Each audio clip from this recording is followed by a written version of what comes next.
Dianne Sawyer got an inside look at the crime scene just a few months later, touring the Ramsey home with a close family friend, Michael Bynum. He now reveals for the first time that he had just received an alarming phone call. Let's just say this person was in the law enforcement arena and would have reason to know what they were speaking about. And basically advised me that John and Patsy needed attorneys right away, that they were being targeted for JonBenet's death. Police department. I think it would be very safe to say police were very surprised at the interview. They did not know it was going to happen. They were as taken aback as anybody else. What's interesting is, the Ramseys go on television to say that they fully cooperated with the police. They've given statements from the police, and that was total BS. I want to say nothing negative about a family going through hell, but why the hell aren't they talking to the police? I just don't understand. This is a bizarre case. A mother and a father who get their own attorney, who get their own spokespeople, who don't immediately begin to cooperate and talk with the police to try to find the killer. They wait. Depending on which documentary you watch, one will say by now the police were focusing almost entirely on the parents. You look at another documentary and they'll say the police interviewed over 100 suspects. Now, how do you interview 100 suspects if you're focusing entirely on the parents? So there's this perception, and it's a wrong perception, that the detectives didn't look elsewhere. It's perception. It's the wrong perception that the detectives really didn't look elsewhere. For heaven's sake, even before they tried to speak to the Ramseys on the 26th, they'd already interviewed the housekeeper and her husband for 3 hours. Why don't the police just take them downtown and talk to them? Is that just not possible? It doesn't work that way in a democracy, ma'am. You are entitled to constitutional protections. You can't be dragged down and forced to participate in a formal police interview. Of course, you could volunteer to go down and talk. And you may have noticed that the headline used in the apologia, "The Killing of JonBenet, Her Father Speaks," that headline you see on screen suggests an attorney was hired on January 1st. It's not entirely accurate. Because this guy was on the scene on day one. But their friend Mike Bynum stopped them coming here to police headquarters. He warned them that the previous week, police had tried to delay the funeral so that they could interrogate the parents. I'd received a call from one of the assistant DAs, and would be possible for John and Patsy and Burke to come and give hair, blood, and fingerprint samples. When we got to the sheriff's department, the assistant DA said, "We have a problem." Take note of those words, "we have a problem." We'll come back to that probably in a separate episode, but also note Bynum is talking about here, as I understand it, brokering. He seems to be associated with the Ramseys, giving biological samples, hair, blood, DNA, fingerprints, and handwriting samples to the police. And that happened on the same day, I believe, that Patsy's sister raided the crime scene. The Ramseys were interviewed on the 27th. On the 27th, they gave samples of physical evidence, blood, hair, fingerprints. To say that the Ramseys have not cooperated in this investigation is a gross mischaracterization. 3/4 of the way through the first episode of Cold Case, Who Killed JonBenet Ramsey, this slide appears. That's on Netflix. And then these news reports are shown on screen. Now you'll notice you can't see the date of this particular report based on the clipping shown on screen. The same article with the same title appears in the New York Daily News dated January 1st, 1997. That date appears to be correct because in the text of the article it refers to his daughter was buried yesterday, which was December 31st. I got nightmares in my head, I fear thoughts build up until I can't feel. My mind fills up into a creature, and it haunts me somewhere much deeper. I got nightmares in my head, I fear. Over the years, police interviewed nearly 600 people, took a serious look at more than 100 suspects, and built up an investigative file of more than 60,000 pages. And yet, despite all that police work, someone got away with murder. How did that happen? In just the second sentence from the article, from the New York Daily News article, it refers to John hiring a prominent defense attorney and that they quit talking to the cops. Now, we know police heard John talking to his pilot at the crime scene. We know that he was told not to leave. He said, just give us a day. And yet by the time this article comes out, less than a week later, John still hasn't spoken to the cops, and I mean in the way they want to interview him. And he's left Boulder by plane. And the article notes the police don't even know when he is coming back. As a result, the police actually flew to Atlanta to speak to them. Did you know even before Detective Patterson knocked on the housekeeper's door, John Ramsey had already lawyered up? If I asked you, when do you think the Ramseys lawyered up and who was their lawyer, would you think you'd be able to answer that question? I mean, before this video. In any event, before we get to that, if you haven't subscribed to the channel, please do. If you're finding this analysis worthwhile, it really has taken a lot of work to research. If you appreciate that, please do hit the thanks button and let's get started. What is the status in regards to a formal sit-down interview? We are working obviously through their attorneys now, which they have both secured. Now let's go to Perfect Murder, Perfect Town. Sometime after 5 p.m., Detective Arndt left the Fernies. One patrol officer was left behind for security. Michael Bynum, John Ramsey's close friend and corporate attorney who had been away snowshoeing, now arrived at the Fernies' house. As he walked in, the family was kneeling in the living room praying with Reverend Hoverstock. At around 7 p.m., John Ramsey went for a walk with John Fernie and Dr. Francesco Buff, JonBenet's physician, who had brought over some medication for Patsy. When they returned a half hour later, Ramsey asked Bynum to represent him. Now, if you look at that timeline, it suggests that Bynum was there for perhaps 2.5 hours, from around 5 till 7:30.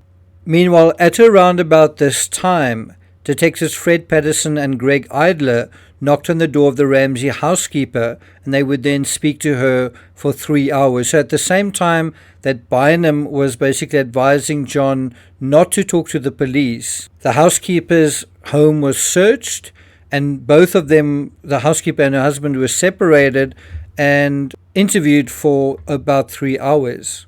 But it's also not entirely accurate to say that Mike Bynum sort of pitched up at the Fernies' home willy-nilly. When John was asked about this during his first police interview, he provided this additional context. Well, on the 27th, they said, well, we want you to come to the police station. We said, we're not capable mentally.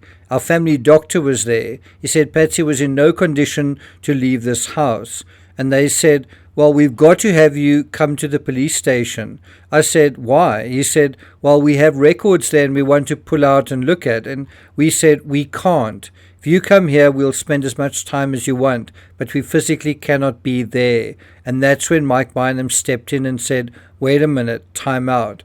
Now, I know what you're thinking, and you're right. John's referring here to December 27th, not December 26th. But the fact remains, even on the 27th, remember he said, just give us a day. Well, the next day, when the police asked John to come in for questioning, he basically said no. And he sort of blamed the mental shape they were in.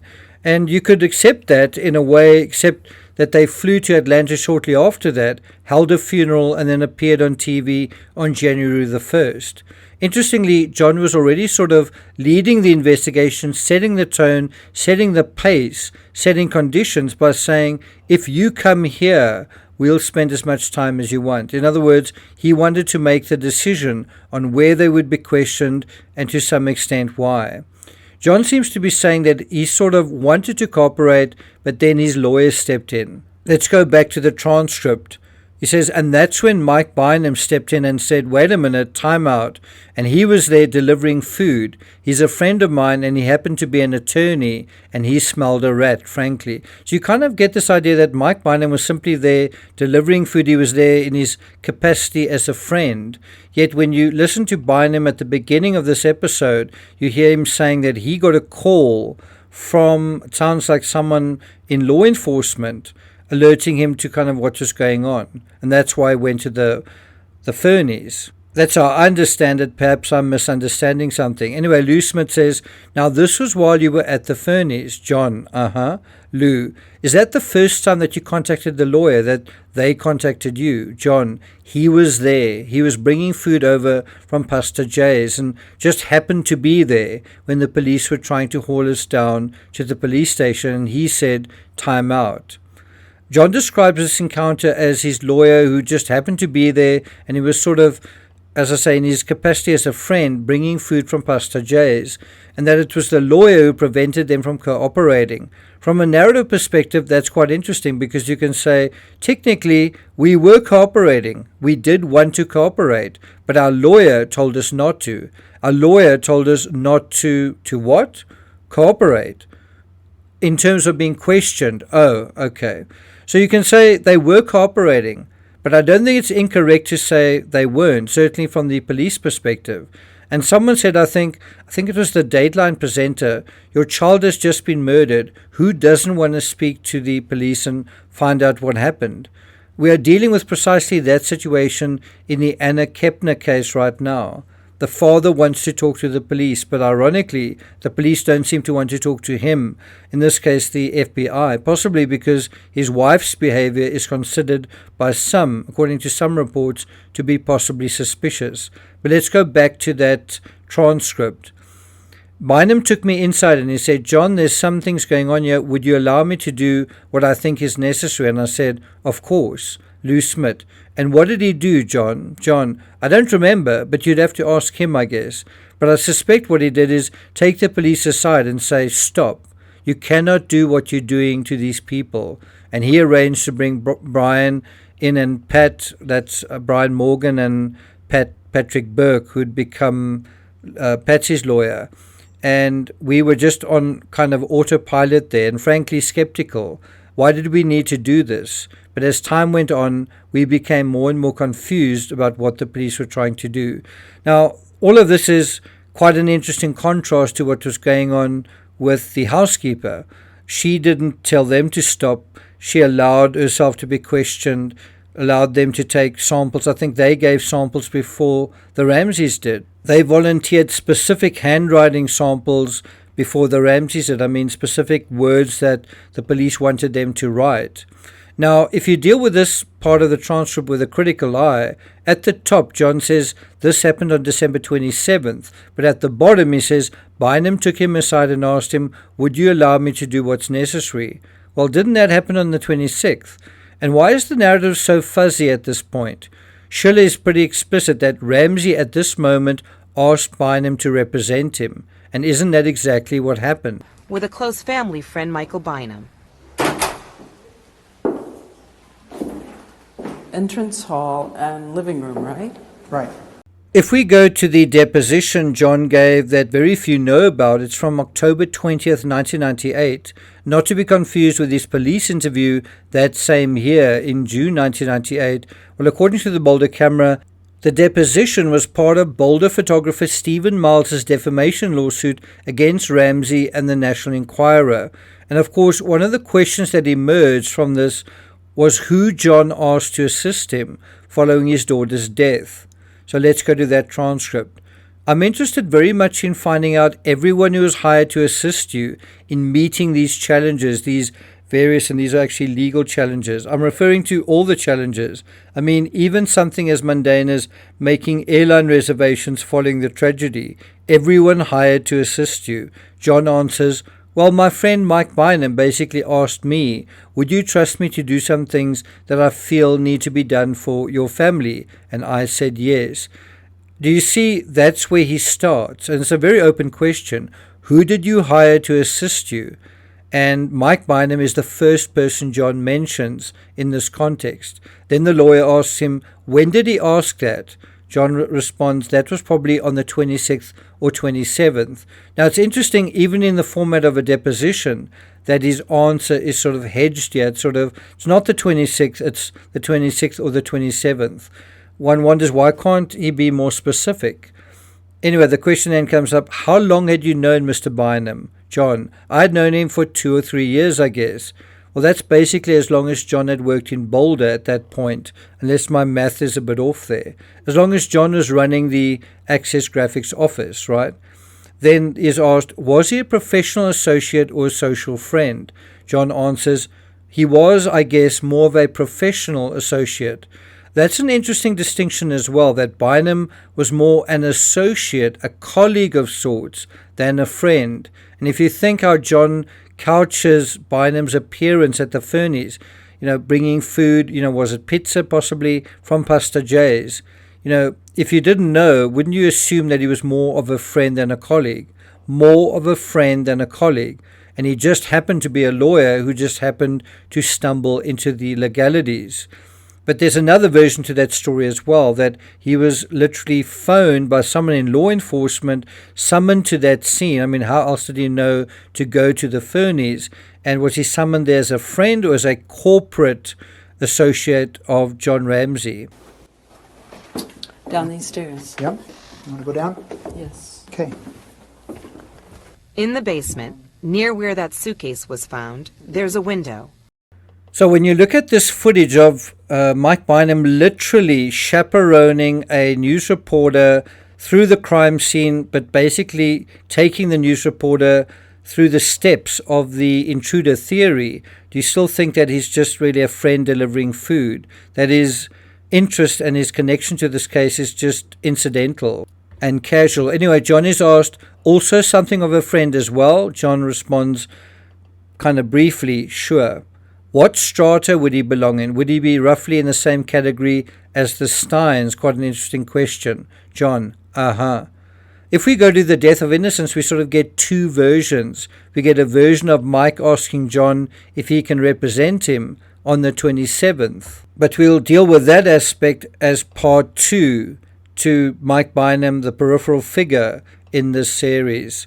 But let me ask you at this point, do you think the narrative of Mike Bynum sort of becoming part of the story, do you think it's straightforward, nothing to see here, or do you think it's kind of interesting that it's kind of fuzzy in a certain way? And if it is fuzzy, why do you think that is? All right, I'm not going to take it further than that. Thank you for listening, and I'll see you guys next time.